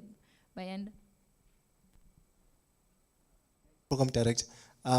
Actually, we have a program that we're going to run soon. We're collaborating with one of our professors in the university that is going to look at the mental wellness and assisting the startups in the university. So that program is coming soon. Yeah, no, thank you so much. Good to hear that. So thank you so much. Ladies, we all have heard about the call for the Startup Act, and I think we all agree that it's about time. We need that act, and the aim of that act is basically to support the startup ecosystem, in particular to support the creation of high growth businesses. And the startup also, the aim of it is to try to remove and reduce the burden that keeps our startups from growing. So, Jatani said it, Mr. Noma said it, to the fact that startup is the future. And, other countries have proven the fact that they are where they are because of small business. So what I would like to find out from each and every one of you is that, what are the ways in which you think this Startup Act legislation will bolster the startup ecosystem in the country? And do you think the act will even drive transformation, not just demographically, but also economically? Thank you so much. And I think the Startup Act movement and everything associated is very positive. It shines the light on the importance of startups and what impact they can make. And as you've mentioned, it is high growth, high tech startups. And as the Department of Science and Innovation, we've been working with the startup movement to see what if we cannot have a bill today? Maybe that will take progress, and we're talking about, getting bills and deliberating about that takes time. The startup movement in the Department of Science and Innovation is engaging to see what type of hurdles can be rolled out of the way for our startup community. One of the things that they've identified is access to international venture capital funding. And what they're saying is that the need for approval from National Treasury for the transfer of intellectual property, capital gains tax that you need to pay when that transfer happens, may hinder the process, may cause, it to be more difficult. And so maybe not, we all know, as you've mentioned, the path is difficult. But if we can roll out a few boulders along the way, it might assist. So we are working with them. I believe that the Department of Small Business Development is also working with the department to see how we can lobby for smaller changes more quickly, and then maybe have a long-term view, because it's not just funding, it's not just regulations. I think we've all heard today, it is skills, it is infrastructure, it is access. And so to get all of that right in one go will definitely be challenging. But a former boss of mine always said, how do you tackle a problem, or how do you eat an elephant? One bite at a time. And maybe that's how we should see it. Identify one thing that is causing potential problems for our startup community and take that. And I think also what we have to remember is it should not always just be high-tech, high-growth startups. We are looking at our soaps, at our indigenous knowledge systems. They're coming up with fantastic ideas. What are we doing as a country to assist them so that we can employ people, empower people, and have a self-sustainable community? So, yeah. So yeah, I think Mr. Noma mentioned customer discovery. You need startup discovery to make the act work. You need innovators, part and parcel of that act, in terms of designing it, providing inputs of what is it that works for them and what is it that is a challenge. It's something else to design a good policy or an act. It's another thing to implement it. And to preach what we intend, or practice what we intend and we preach all the time. So to me, if we were to move forward, we need to listen and provide deliberate action to resolve those things. So I'll pause there. No, thank you. I like the idea of startup discovery. I think for me, Jiten, I have more questions than response, if I may, Chair. So the startup bill, is it independent of the small business SMME bill? Okay, so let me just say I'm not too clued up on the on how, because I'm still boggled on how you differentiate the two. Yeah, but I have to learn about it and just know what is happening in that space. Thanks. No, I think the Startup Act is a good start. I think what I like about it is because it's not necessarily led, it's not led by government, it's from industry starting. So I think that's a good thing. It's, initiative by industry themselves or by startups themselves, and say, government, hear us. This is what we want, this is what we need. From learning from other countries that have similar acts, these are the successes. So maybe we can learn from it, and mostly on the basis that we see startups or SMMEs as a solution to our unemployment challenge. Maybe you can actually find ways in terms of how do we reduce or make it easy to do business in SA, which we've actually seen that it's actually we are no longer that country where it's easy to do business anymore, and we know what that does to foreign direct investments.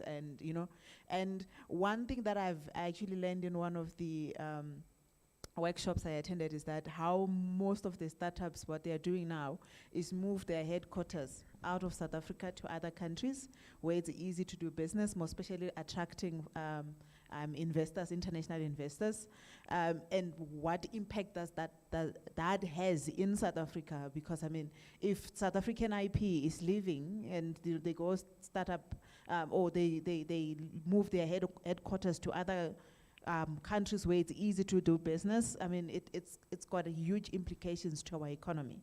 So I think maybe the Act will actually also try to see what are those barriers, how do we actually, reduce them and make sure that, our startups don't think, oh, I've been trying to raise money, or I've been trying to do business in South Africa, maybe it's better off if I actually go, to another country. Some of those IP were actually publicly funded, which, they find ways to actually, take it and, go use it somewhere else without the country benefiting. So I think maybe looking at it that perspective to say it might also help also attracting, other startups from other countries to South Africa, more especially if it's actually easy to do business, and maybe if we actually increase that support to startups. We've seen how other countries have actually done well in attracting tech startups from other countries, moving there, and they become big, big businesses, and their countries lose. I don't think we want to become that country, But No, thank you so much. I think probably what we can take from the Startup Act is that it is initiated by the startups, by the private sector. And that's what we need, that's what we want, because they know the burning issues. They know what is it that is working or not working. Probably maybe they need to actually go to grassroots startups, I'm not sure, the extent at which they've done, the research, but it should not just be looking at your big companies. It needs to go down to the small businesses or the entrepreneurs that are funded by some of our programs. But it is a good thing, and similar legislations are available in other countries, but we need to make sure that they actually talk to Africa, to South Africa in particular.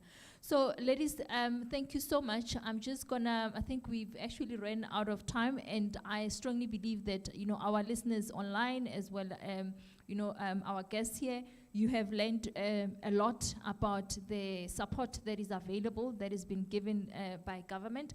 I actually hope that we will have more conversations where we actually, look at DTIC and talk about the program specifically, and you understand, and come to NIPMO and talk about the program specifically. We need to share this information and, enable our startups to gain access to these platforms. So in closing, I'm just going to ask you guys just to just give us your parting ways, but thank you so much. This really has been very valuable, even for myself. I think I'm very happy because I feel like I've been empowered to go back and empower my clients and tell my clients that, oh yes, you have filed a patent, but you can go to this government department for further funding. So I'm really excited, and I'm happy that all of you guys made time to come and talk to us. So in parting ways, I'm gonna start, Prof, that side to just give us your closing remarks. I think we can migrate from innovation theater to actual innovation. We have a lot of IP lying in libraries. We have lots of IP lying in tech office. We need to see it having a true impact in the community. Let's promote research-based innovation, and let's work as a collective. Thank you. Thank you.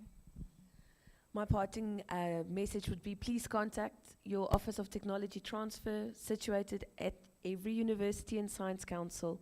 They will evaluate your innovation.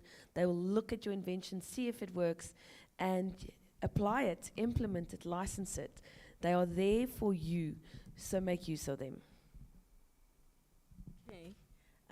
Thank you for the opportunity. And for me, I would say, we are a government that's listening. We are a government that's aware. It might take us time to change, the tide of things, but we're working on them. I get so excited, when we started doing these policy engagements 7-8 years ago. I presented at the Innovation Summit when we were still drafting the commercialization strategy. And today, I see clients that have benefited from some of the programs that we have established since then.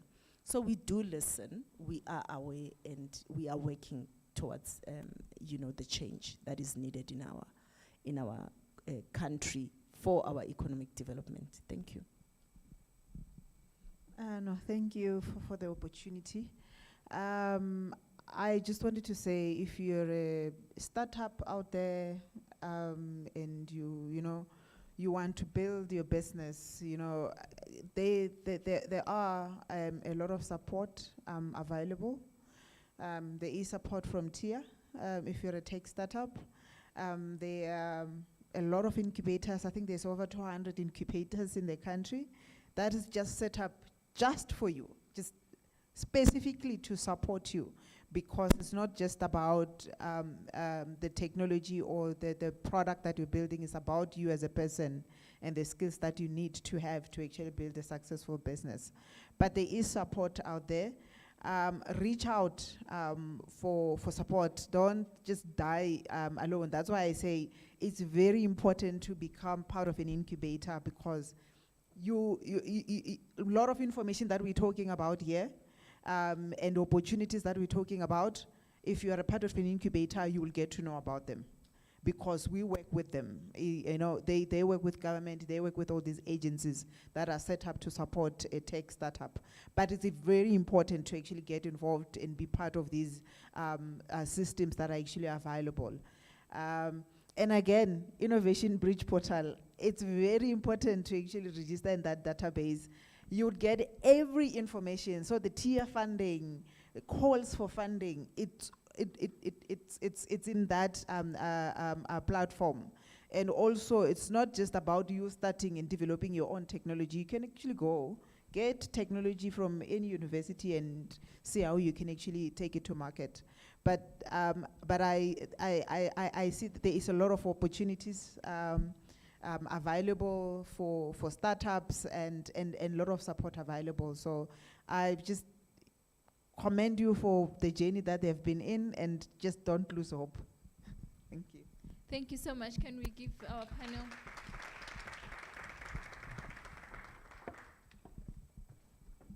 We just have a token of appreciation.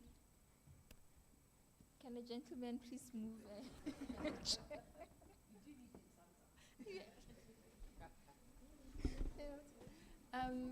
This is just a thank you from UNISA, along with Chair Mashabela Tennis, to say thank you so much for making time to come and share your knowledge with us. We really appreciate it, and we actually hope that our listeners as well as our guests here, they have learned a thing or two. Thank you so much. I think you can come in. Okay. Let's move. Are we clear?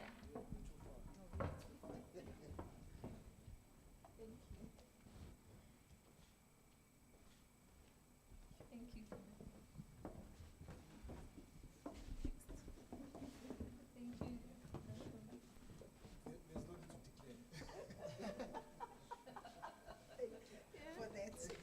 It's only 5 French, so you don't have to declare. Oh, thank you, Jason. Thank you so much, guys. No, I'm sure you will need to declare. Thank you so much. Thank you, Prof. Yeah,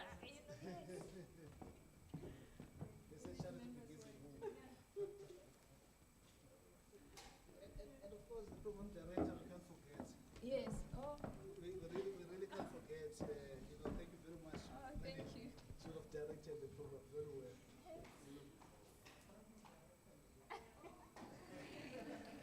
It's okay.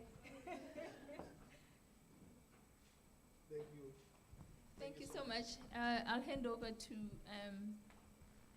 Mr. Bayanda or Mr. Noma for closing. This Kangwero was supposed to close. Okay. Ladies and gentlemen, I'm sure you've heard, Kangwero is about to close, the session. So I'm just standing in for him, and then as he's coming up to close the session for us. But thank you very much. Kangwero, over to you.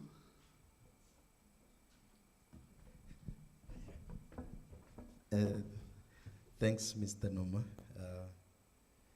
Ladies and gentlemen, thank you so much for sparing this time just to come and be with us. And also those who are still online, we really appreciate you that you are able to log in, and then you were able to celebrate this day with us. So we really appreciate a lot to our panelists. Thank you so much. You know, I don't even have enough words just to appreciate the time that you have spared aside just for you to be able to be with us today. I know that you have left so many things that probably you were supposed to be doing, but you having to put time aside and come to give us this insightful information, we really appreciate a lot. To the people who are here, thank you so much. We have reserved some refreshment, so we will just tell you now where to go. We are just waiting. Our colleague is just trying to find out of where we need to go, but just remain seated and then we will be able to tell you what to do. Thank you so much.